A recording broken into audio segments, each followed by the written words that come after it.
Hello, ਸਾਡੇ NPTEL online ਪ੍ਰਮਾਣੀਕਰਨ ਕੋਰਸਾਂ ਵਿੱਚ ਇੰਜੀਨੀਅਰਿੰਗ ਡਰਾਇੰਗ ਅਤੇ ਕੰਪਿਊਟਰ ਗ੍ਰਾਫਿਕਸ ਤੇ ਤੁਹਾਡਾ ਸਵਾਗਤ ਹੈ। ਅਸੀਂ ਮੋਡਿਊਲ 2 ਅਤੇ ਲੈਕਚਰ 8 ਵਿੱਚ ਹਾਂ। ਲੈਕਚਰ 7 ਵਿੱਚ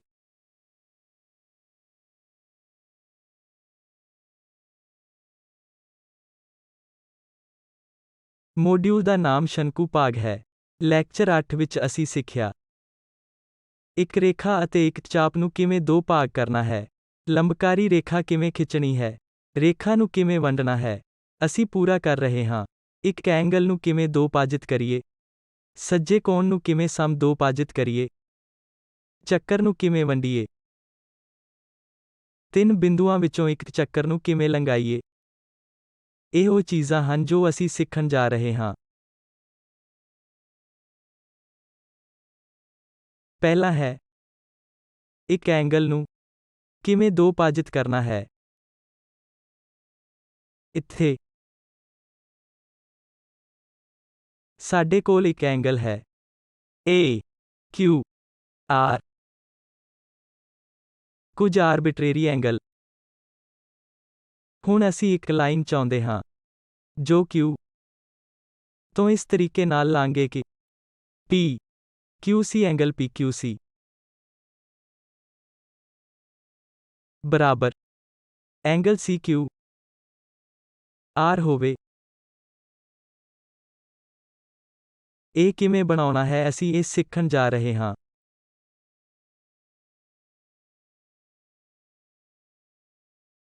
ਇੱਕ ਐਂਗਲ PQR ਨੂੰ ਦੋ ਭਾਜਿਤ ਕਰਨ ਲਈ ਸਭ ਤੋਂ ਪਹਿਲਾਂ ਸਾਨੂੰ ਬਿੰਦੂ A ਮਾਰਕ ਕਰਨਾ ਪਏਗਾ। ਬਿੰਦੂ A ਅਤੇ B ਨੂੰ ਮਾਰਕ ਕਰੋ Q ਤੋਂ ਇੱਕ ਆਰਬਿਟਰੇਰੀ ਰੇਡੀਅਸ ਨਾਲ, ਸੋ ਸਾਨੂੰ Q ਮਾਰਕ ਇੱਕ ਆਰਬਿਟਰੇਰੀ ਰੇਡੀਅਸ ਨੂੰ ਵਰਤਣਾ ਪਵੇਗਾ। ਕਿਉਂਕਿ ਅਸੀਂ ਜਾਣਦੇ ਹਾਂ ਕਿ P ਤੋਂ Q ਤੱਕ ਦੂਰੀ ਅੱਧੀ ਜਾਂ ਇਸ ਤੋਂ ਘੱਟ ਹੋ ਸਕਦੀ ਹੈ। ਆਓ, ਇਹ ਕੋਈ ਫਰਕ ਨਹੀਂ ਪੈਂਦਾ, ਪਰ ਸਭ ਤੋਂ ਪਹਿਲਾਂ ਇੱਕ ਚਾਪ ਬਣਾਓ ਜੋ A ਤੇ Q ਤੋਂ P ਤੱਕ ਅਤੇ B ਤੇ Q ਤੋਂ R ਤੱਕ ਇੰਟਰਸੈਕਟ ਕਰੇਗਾ। ਫਿਰ ਬਿੰਦੂਆਂ A ਅਤੇ B ਨੂੰ ਇੱਕੋ ਘੇਰੇ ਵਾਲੇ ਕੇਂਦਰਾਂ ਵਜੋਂ ਵਰਤੋ ਜਾਂ ਆਰਬਿਟਰੇਰੀ ਰੇਡੀਅਸ ਕੇਂਦਰ ਵਜੋਂ A ਤੋਂ ਇੱਕ ਵਕਰ ਕੇਂਦਰ ਵਜੋਂ ਮਾਰਕ ਕਰੋ। ਇਸੇ ਤਰ੍ਹਾਂ B ਤੋਂ ਕੇਂਦਰ ਦੇ ਤੌਰ ਤੇ ਇੱਕ ਹੋਰ ਚਾਪ ਮਾਰਕ ਕਰੋ। ਜਿੱਥੇ ਇਹ ਇੰਟਰਸੈਕਟਿੰਗ ਹੋ ਰਿਹਾ ਹੈ ਉਸ ਬਿੰਦੂ ਨੂੰ C ਕਹੋ। ਇੱਕ C ਤੋਂ Q ਤੱਕ ਜਾਣਿਆ ਜਾਂਦਾ ਹੈ। ਇਸ ਨੂੰ ਇੱਕ ਲਾਈਨ ਨਾਲ ਜੋੜੋ। ਕੇਰਾਂ ਜਦੋਂ ਇਹ ਹੋ ਜਾਂਦਾ ਹੈ A ਐਂਗਲ ਅਤੇ ਇਹ ਐਂਗਲ ਇੱਕ ਬਣ ਜਾਂਦਾ ਹੈ ਅਤੇ ਇਹੀ ਆਓ ਅਸੀਂ ਸ਼ੀਟ ਤੇ ਜਿਓਮੈਟ੍ਰਿਕ ਉਸਾਰੀ ਦੁਆਰਾ ਵੇਖੀਏ।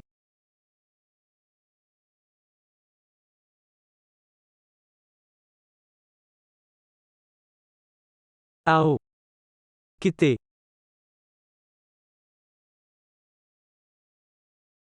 ਇੱਕ ਐਂਗਲ ਖਿੱਚੀਏ। ਇਸ ਨੂੰ ਮਾਰਕ ਕਰੋ।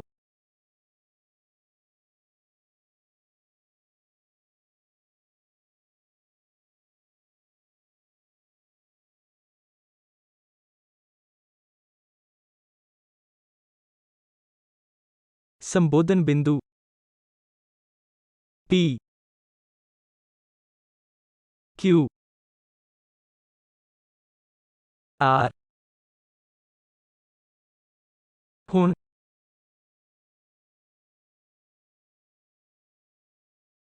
ਘੇਰੇ ਨਾਲ ਕੁਝ ਦੂਰੀ ਤੇ Q ਨਾਲ ਕੇਂਦਰ ਦੇ ਤੌਰ ਤੇ ਕਰਵਾਂ ਨੂੰ ਮਾਰਕ ਕਰੋ।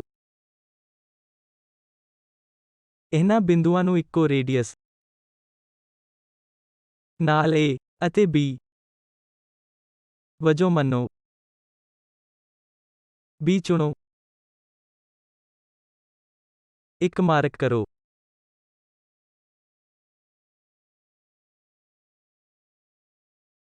ਜਿੱਥੇ ਇਹ ਇੰਟਰਸੈਕਟਿੰਗ ਕਰ ਰਿਹਾ ਹੋਵੇ ਉਸ ਬਿੰਦੂ ਨੂੰ C ਵਜੋਂ ਮੰਨੋ। ਹੁਣ ਬਿੰਦੂ C ਅਤੇ Q ਨੂੰ ਜੋੜੋ।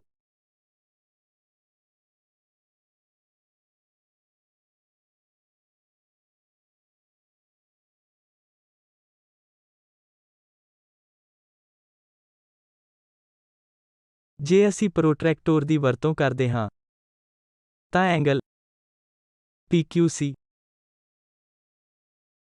ਐਂਗਲ CQR ਵਰਗਾ ਹੋਵੇਗਾ। ਆਓ ਅਲਫਾ ਮੰਨੀਏ ਅਤੇ ਇਹ ਵੀ ਅਲਫਾ ਐਂਗਲ ਹੈ। ਇਸ ਤਰ੍ਹਾਂ, ਅਸੀਂ ਇੱਕ ਐਂਗਲ ਨੂੰ ਬਾਇਸੈਕਟ ਕਰਦੇ ਹਾਂ। ਆਓ ਅਸੀਂ ਅਗਲੇ ਨੂੰ ਵੇਖੀਏ ਕਿ ਇੱਕ ਸੱਜੇ ਕੋਣ ਨੂੰ ਕਿਵੇਂ ਸਮਦੋਭਾਜਿਤ ਕਰਨਾ ਹੈ। ਉਦਾਹਰਨ ਲਈ,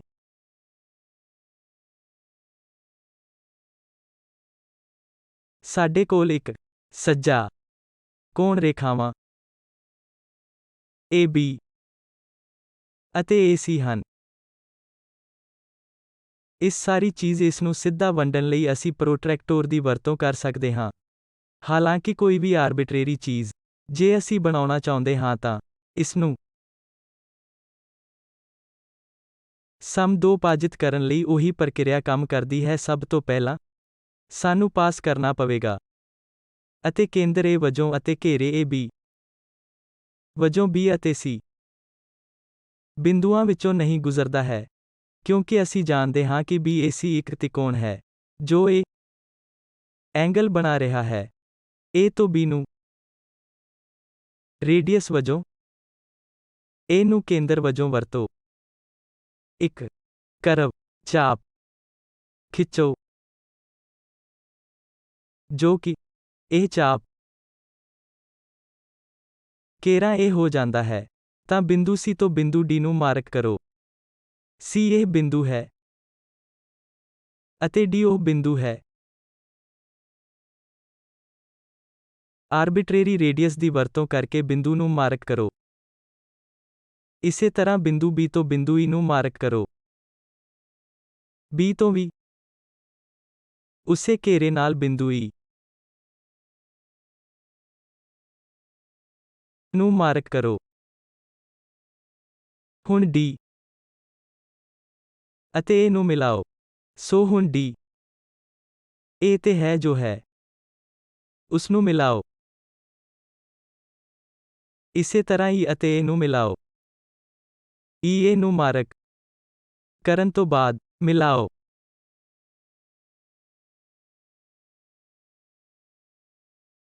ਇੱਕ ਵਾਰ ਇਹ ਹੋ ਜਾਣ ਤੇ ਸਾਡੇ ਕੋਲ ਤਿੰਨ ਹਿੱਸੇ ਹਨ। 1, 2 ਅਤੇ 3 ਹਿੱਸੇ।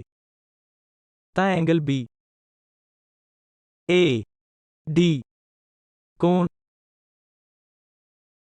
DAE ਐਂਗਲ EAC ਸਾਰੇ ਬਰਾਬਰ ਹਨ। ਆਓ ਅਸੀਂ ਇਹ ਬਣਾਉਂਦੇ ਹਾਂ ਕਿ ਆਪਣੀ ਜਿਓਮੈਟ੍ਰੀਕਲ ਉਸਾਰੀ ਦੀ ਵਰਤੋਂ ਕਰਦੇ ਹੋਏ, ਸਭ ਤੋਂ ਪਹਿਲਾਂ ਸਾਨੂੰ ਆਪਣੀ ਪੈਨਸਿਲ ਦੀ ਵਰਤੋਂ ਕਰਕੇ ਇੱਕ ਲੰਬਕਾਰੀ ਰੇਖਾ ਸੱਜਾ ਕੋਣ ਖਿੱਚਣਾ ਪੈਂਦਾ ਹੈ।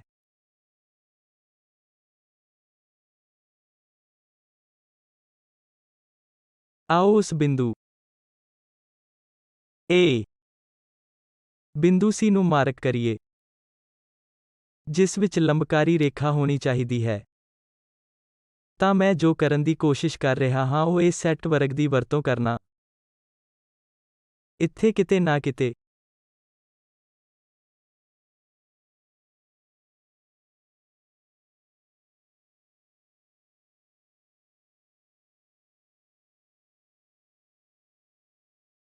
ਇਹ ਉਹ ਲਾਈਨ ਹੈ ਜੋ ਹੁਣ ਸਾਡੇ ਕੋਲ ਹੈ। ਜੋ ਅਸੀਂ ਕਰਨਾ ਹੈ ਉਹ ਪਹਿਲਾ ਕਦਮ ਹੈ।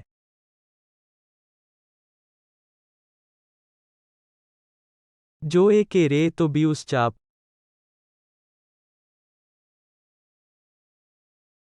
ਵਿੱਚੋਂ ਜਾਂ ਤਾਂ A ਤੋਂ B ਜਾਂ A ਤੋਂ C ਤੱਕ ਗੁਜ਼ਰਦਾ ਹੈ।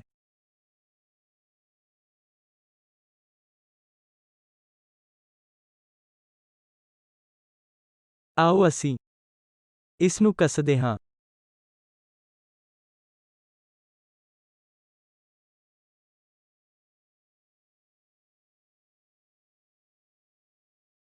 ਇੱਕ ਚਾਪ ਡਰਾ ਕਰੋ। ਇੱਕ ਵਾਰ ਜਦੋਂ ਹੋ ਜਾਂਦਾ ਹੈ ਤਾਂ ਇਹ ਸਕੇਲ ਦੁਆਰਾ ਵਧਾਇਆ ਜਾਂਦਾ ਹੈ। ਇਸ ਦੇ ਲਈ ਸਾਡੇ ਕੋਲ ਬਿੰਦੂ B ਹੈ ਅਤੇ ਨਾਲ ਹੀ ਇੱਥੇ ਇੱਕ ਚਾਪ ਹੈ ਜੋ B ਅਤੇ C ਵਿੱਚੋਂ ਗੁਜ਼ਰਦੀ ਹੈ।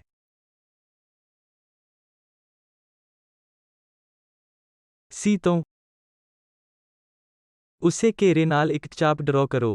ਇਸੇ ਤਰ੍ਹਾਂ B ਤੋਂ ਇੱਕ ਚਾਪ ਮਾਰਕ ਕਰੋ। ਬਿੰਦੂਆਂ ਨੂੰ ਮਿਲਾਓ। D ਬਿੰਦੂ E ਹੈ ਅਤੇ ਇੱਕ ਵਾਰ ਜਦੋਂ ਇਹ ਹੋ ਜਾਂਦਾ ਹੈ,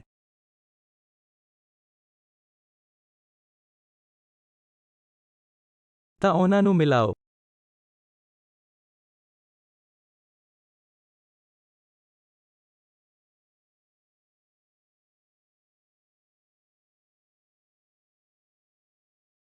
ਇਹ ਪਹਿਲਾ ਭਾਗ ਦੂਜਾ ਭਾਗ ਹੈ ਅਤੇ ਇਹ ਤੀਜਾ ਭਾਗ ਹੈ। ਇਸ ਤਰੀਕੇ ਨਾਲ ਅਸੀਂ ਇੱਕ ਕੋਣ ਨੂੰ ਸਮਦੋਭਾਜਿਤ ਕਰਦੇ ਹਾਂ।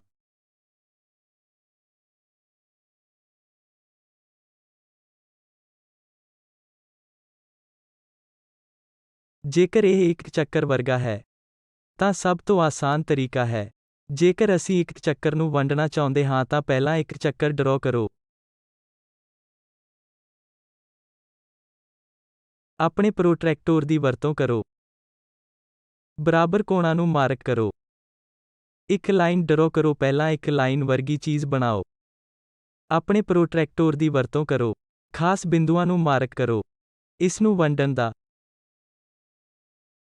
ਸਭ ਤੋਂ ਆਸਾਨ ਤਰੀਕਾ, ਜੇਕਰ ਇਹ ਕੁਝ ਅਜਿਹਾ ਹੈ, ਤਾਂ ਅਸੀਂ ਇਸ ਪੂਰੇ 360 ਡਿਗਰੀਆਂ ਨੂੰ 8 ਬਰਾਬਰ ਹਿੱਸਿਆਂ ਵਿੱਚ ਵੰਡਣਾ ਚਾਹੁੰਦੇ ਹਾਂ। ਪਹਿਲਾ, ਦੂਜਾ, ਤੀਜਾ, ਚੌਥਾ, ਪੰਜਵਾਂ, ਛੇਵਾਂ, ਸੱਤਵਾਂ, 8 ਸਭ ਤੋਂ ਆਸਾਨ ਤਰੀਕਾ 0, 45, 90। ਇਹ ਅਤੇ ਇਸ ਤਰ੍ਹਾਂ ਨਾਲ ਜੋੜ ਕੇ ਸਾਰੇ ਤਰੀਕੇ ਨਾਲ ਅਸੀਂ 360 ਨੂੰ ਮਾਰਕ ਕਰਦੇ ਹਾਂ। ਇਹ ਉਹ ਬਿੰਦੂ ਅਸੀਂ ਤੁਰੰਤ ਇਸ ਵਿੱਚ ਮਿਲਾ ਸਕਦੇ ਹਾਂ। ਉਸ ਸਰਕਲ ਨੂੰ ਵੰਡੋ ਜੋ ਸਪਸ਼ਟ ਚੀਜ਼ ਹੈ।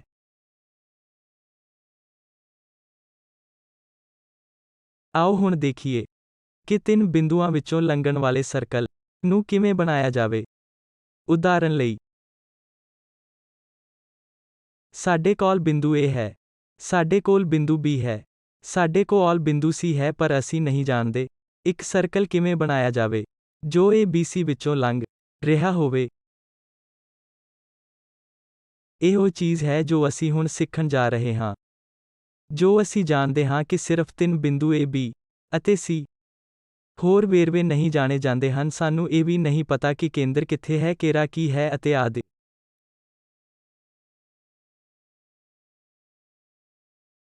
ਆਓ ਅਸੀਂ ਰਚਨਾ ਦੀ ਪ੍ਰਕਿਰਿਆ ਨੂੰ ਵੇਖੀਏ। ਬਿੰਦੂ ABC ਲਾਈਨ ਬਣਾਉਣ ਲਈ ਦਿੱਤੇ ਗਏ ਹਨ। ਪਹਿਲਾ ਕਦਮ, AB ਲਾਈਨ ਨੂੰ ਪ੍ਰਾਪਤ ਕਰਨ ਲਈ A ਅਤੇ B ਨੂੰ ਮਿਲਾਉਣਾ ਹੈ। ਇਹ ਉਹ ਲਾਈਨ ਹੈ ਜੋ ਅਸੀਂ ਜਾਣਦੇ ਹਾਂ ਕਿ ਇਸੇ ਤਰ੍ਹਾਂ ਲਾਈਨ BC ਪ੍ਰਾਪਤ ਕਰਨ ਲਈ ਬਿੰਦੂ B ਅਤੇ C ਨੂੰ ਮਿਲਾਓ। ਬਿੰਦੂ B ਅਤੇ C, ਉਹਨਾਂ ਨੂੰ ਮਿਲਾਓ। ਇਹਨਾਂ ਦੋ ਲਾਈਨਾਂ ਬਾਰੇ ਅਸੀਂ ਜਾਣਦੇ ਹਾਂ।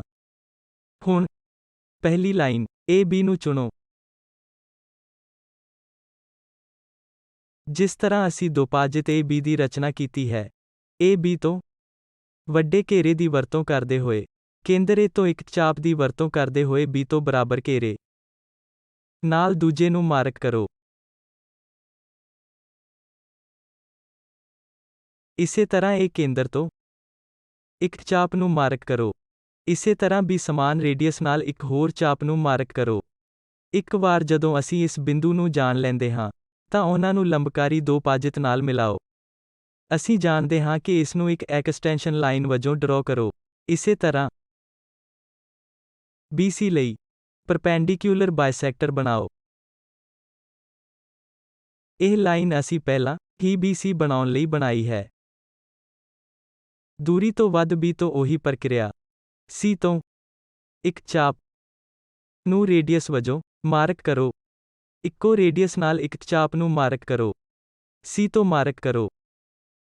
B ਤੋਂ ਮਾਰਕ ਕਰੋ। ਜਿੱਥੇ ਕਿਤੇ ਵੀ ਇਹ ਬਿੰਦੂ ਜੁੜਦੇ ਹਨ, ਇੱਕ ਹੋਰ ਲਾਈਨ ਬਣਾਓ। ਪਹਿਲਾਂ ਇਹ ਦੋਵੇਂ ਪਰਪੈਂਡੀਕੂਲਰ ਬਾਇਸੈਕਟਰ ਅਤੇ ਦੂਜਾ ਪਰਪੈਂਡੀਕੂਲਰ ਬਾਇਸੈਕਟਰ ਜਿੱਥੇ ਉਹ ਇੱਕ ਦੂਜੇ ਨੂੰ ਕੱਟ ਕਰ ਰਹੇ ਹਨ, ਜੋ ਸਾਡੇ ਸਰਕਲ ਦਾ ਕੇਂਦਰ ਹੋਵੇਗਾ। ਇੱਕ ਵਾਰ ਕੇਂਦਰ O ਤੋਂ ਚੱਕਰ ਦੇ ਕੇਂਦਰ ਦੀ ਪਛਾਣ ਕੀਤੀ ਜਾਂਦੀ ਹੈ, ਸਾਰੀ ਦੂਰੀ AO ਨੂੰ ਮਾਪੋ। ਜੋ ਵੀ ਦੂਰੀ ਆਪਣੇ ਕੰਪਸ ਦੀ ਵਰਤੋਂ ਕਰੋ, ਜੋ ਕੇਂਦਰ O ਦੇ ਨਾਲ ABC ਵਿੱਚੋਂ ਲੰਘਦੀ ਹੈ। ਇਹ ਉਹ ਤਰੀਕਾ ਹੈ ਜਿਸ ਦੀ ਅਸੀਂ ਰਚਨਾ ਕੀਤੀ ਹੈ। ਆਓ ਅਸੀਂ ਸ਼ੀਟ ਤੇ ਦੇਖੀਏ ਕਿ ਅਸੀਂ ਕੀ ਜਾਣਦੇ ਹਾਂ। 3 ਬਿੰਦੂ ਹਨ। ਅਸੀਂ ਇਹ ਜਾਣਦੇ ਹਾਂ। ਸ਼ਾਇਦ ਕੁਝ ਬਿੰਦੂ B, ਸ਼ਾਇਦ ਕੁਝ ਬਿੰਦੂ C। ਇਹ ਉਹ ਬਿੰਦੂ ਹਨ ਜੋ ਅਸੀਂ ਜਾਣਦੇ ਹਾਂ। ਆਓ ਇਹਨਾਂ ਬਿੰਦੂਆਂ ਨੂੰ ਮਿਲਾਈਏ। ਆਓ ਇਹਨਾਂ ਨੂੰ A, B ਅਤੇ C ਵਜੋਂ ਨਾਮ ਦੇਈਏ। A, B ਨੂੰ ਮਿਲਾਓ। B, C ਨੂੰ ਮਿਲਾਓ।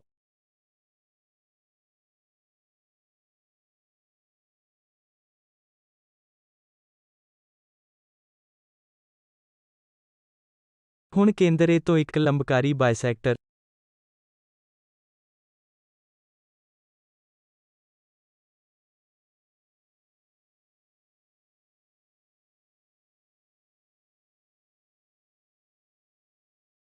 ਡਰਾ ਕਰੋ। ਇਸੇ ਤਰ੍ਹਾਂ B ਤੋਂ ਬਣਾਓ। ਬਿੰਦੂਆਂ ਦੀ ਪਛਾਣ ਕਰੋ ਅਤੇ ਇਹਨਾਂ ਦੋ ਬਿੰਦੂਆਂ ਨੂੰ ਮਿਲਾਓ। ਅਸੀਂ ਨਹੀਂ ਜਾਣਦੇ ਕਿ ਕੇਂਦਰ ਕਿੱਥੇ ਹੈ। ਇਸੇ ਤਰ੍ਹਾਂ ਹੁਣ BC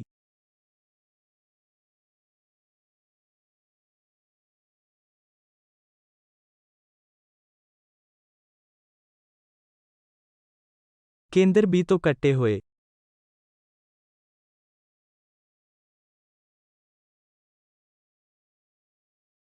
ਬਿੰਦੂਆਂ ਨੂੰ ਚੁਣੋ।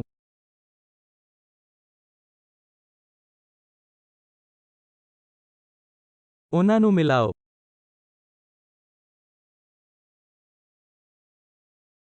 ਅਜਿਹਾ ਲੱਗਦਾ ਹੈ ਕਿ ਇਹ ਉਹ ਬਿੰਦੂ ਹੈ ਜਿੱਥੇ ਉਹ ਕੱਟਣ ਜਾ ਰਹੇ ਹਨ। ਆਓ ਅਸੀਂ ਉਸ ਬਿੰਦੂ ਨੂੰ O ਕਹੀਏ। ਹੁਣ A, B ਨੂੰ ਮਿਲਾਓ, ਜੋ ਘੇਰਾ ਹੋਣਾ ਚਾਹੀਦਾ ਹੈ। ਇਸ ਦੇ ਲਈ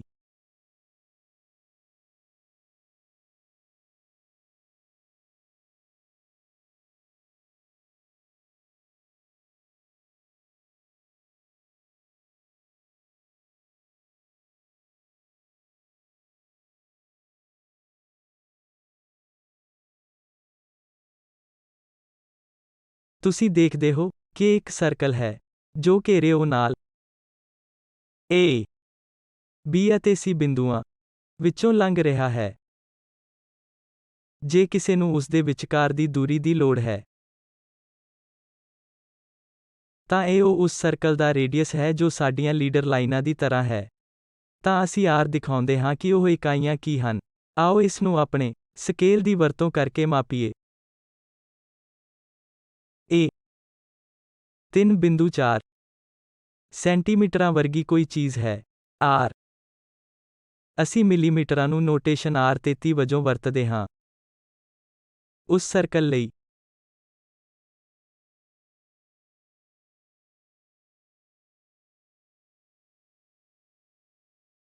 ਅੱਜ ਦੀ ਕਲਾਸ ਵਿੱਚ ਅਸੀਂ ਸਿੱਖਿਆ ਹੈ ਕਿ ਇੱਕ ਕੋਣ ਨੂੰ ਕਿਵੇਂ ਦੁਭਾਜਿਤ ਕਰਨਾ ਹੈ, ਇੱਕ ਕੋਣ ਨੂੰ ਕਿਵੇਂ ਸਮਦੋਭਾਜਿਤ ਕਰਨਾ ਹੈ, ਇੱਕ ਸਰਕਲ ਨੂੰ ਕਿਵੇਂ ਵੰਡਣਾ ਹੈ, ਅਤੇ ਇੱਕ ਚੱਕਰ 3 ਬਿੰਦੂਆਂ ਵਿੱਚੋਂ ਲੰਘਦਾ ਹੈ। ਅਗਲੀ ਕਲਾਸ ਵਿੱਚ ਅਸੀਂ ਇਸ ਬਾਰੇ ਹੋਰ ਸਿੱਖਾਂਗੇ ਕਿ ਇੱਕ ਸਰਕਲ ਲਈ A ਸਧਾਰਨ ਅਤੇ A ਟੈਂਜੈਂਟ ਕਿਵੇਂ ਡਰਾ ਕਰਨਾ ਹੈ। ਇਸੇ ਤਰ੍ਹਾਂ ਕਿਵੇਂ ਇੱਕ ਬਾਹਰੀ ਬਿੰਦੂ ਤੋਂ ਇੱਕ ਸਰਕਲ ਲਈ ਟੈਂਜੈਂਟ ਡਰਾ ਕਰਨਾ ਹੈ, ਅਤੇ ਇੱਕ ਨਿਯਮਤ ਬਹੁਭੁਜ ਦੀ ਰਚਨਾ ਕਰਨੀ ਹੈ ਇੱਕ ਦਿੱਤੇ ਪਾਸੇ ਲਈ ਕਿ ਇਹ ਉਹ ਚੀਜ਼ਾਂ ਹਨ ਜੋ ਅਸੀਂ ਲੈਕਚਰ 9 ਵਿੱਚ ਸਿੱਖਾਂਗੇ। ਧੰਨਵਾਦ।